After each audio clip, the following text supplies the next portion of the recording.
કચ્છ એક્સપ્રેસમાં પોલીસની રહેમ નજર હેઠળ ચાલે છે દારૂ અને ચોરીનું રેકેટ। કચ્છ અને વાગડ વિસ્તારના જાગૃત પેસેન્જરો દ્વારા નવસારી સ્ટેશને આવા કેરિયરોને પકડી કર્યો પર્દાફાશ।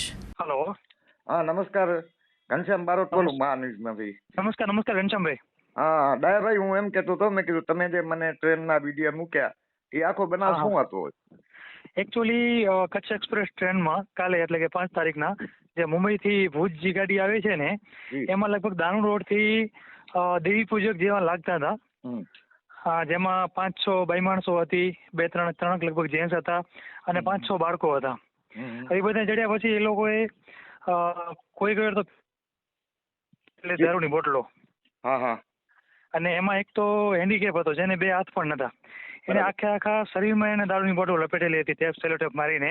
જી અને અમારે હાથે ઘણા બધા જો કે જાગૃત નાગરિક જેની અંદર ટ્રેનમાં હતા એ લોકો બધે ચેક કર્યું તો ખબર પડી કે આને તો દારૂ લપેટેલ છે અને કોઈ લેડીઝના હાથમાં દારૂની બોટલો હતી અને ઘણી બધી લગભગ અમે પ્લેટફોર્મ ઉપર જે નવસારી ઉતર્યા ને ગાડી જે નવસારી પહોંચીને જી તો એ ટાઈમે ઘણા બધા લોકોએ લોકલ પબ્લિક હતી, એ ટાઈમે લગભગ પોલીસ તો એ ટાઈમે હતી નહીં।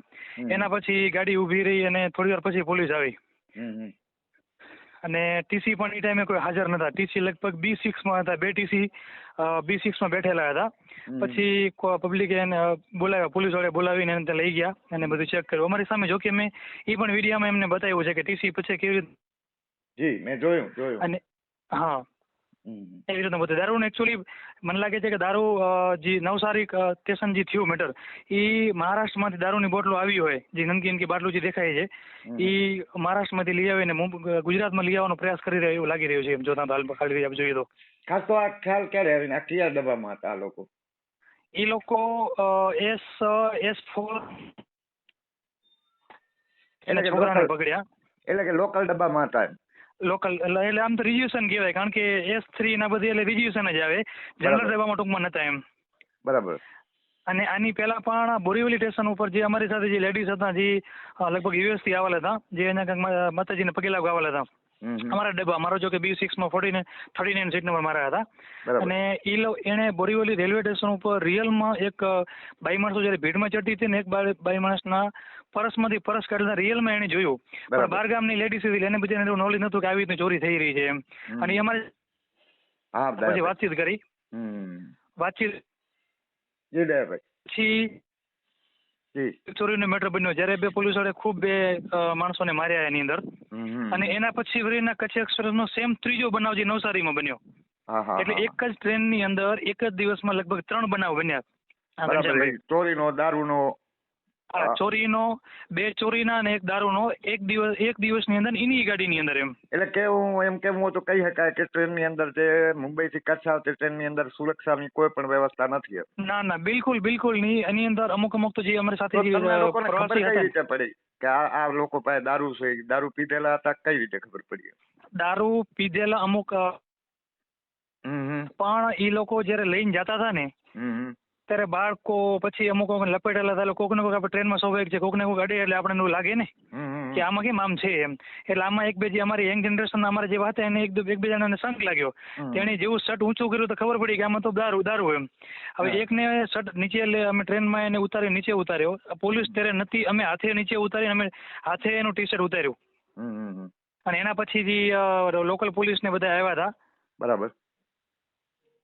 એના પછી અને આવી રીતે એક પછી એક ટૂંકમાં કે જોવા જઈએ તો લગભગ 5-5, 7-7 સાથે એની ટેપ લપેટેલ હાથમાંથી કાઢ્યો અને ઘણું બધું દારૂ, લગભગ નહીં હોય તો ઓછામાં ઓછી કમસે કમ 100 બાટલી કે થી પણ વધારે બાટલી હોઈ શકે એટલી બાટલી નવસારી સ્ટેશન ઉપર અમે પ્લેટફોર્મ ઉપર નાખી હતી એમ।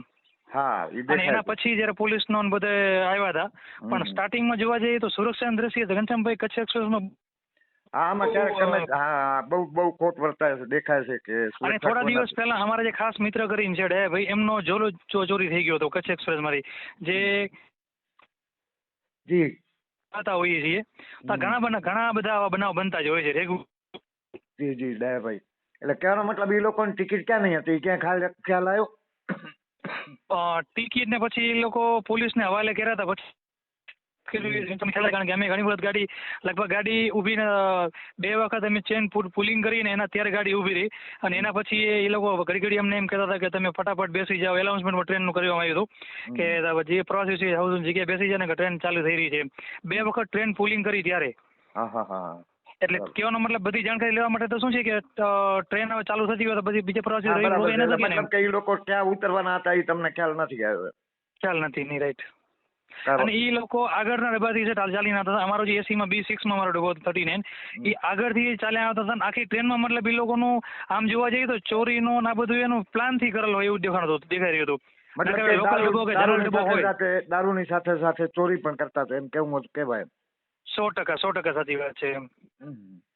અને જો એ મેટર ના હોય તો પછી જનરલ ડબ્બામાં જ એ લોકો જાય ને એમ. જો એને દારૂનું કે એવું કઈ મેટર ના હોય તો જનરલ ડબ્બામાં જાય ને એમ.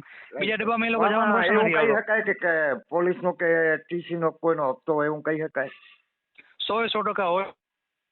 બરાબર થઈ શકે. એટલે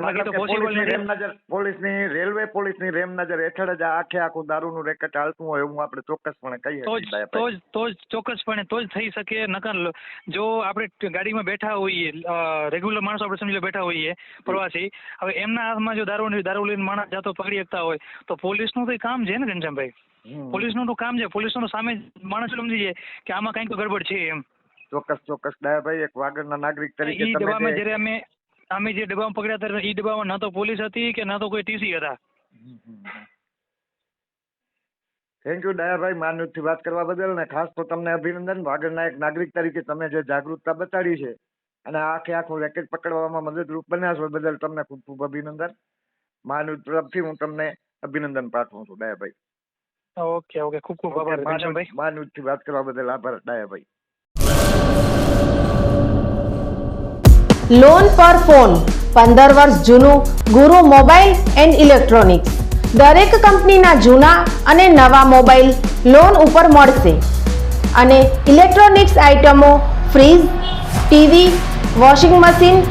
ગુરુ મોબાઈલ એન્ડ ઇલેક્ટ્રોનિક્સ, સંતોષી માતાના મંદિર પાસે અને અમારી અન્ય બ્રાન્ચ ગુરુ મોબાઈલ પોઈન્ટ, આભા હોટલ નીચે, પેટ્રોલ પંપ સામે, ભુજ. તો મેળવો લોન પે ફોન અને તમામ ઇલેક્ટ્રોનિક્સ એપ્લાયન્સીસ.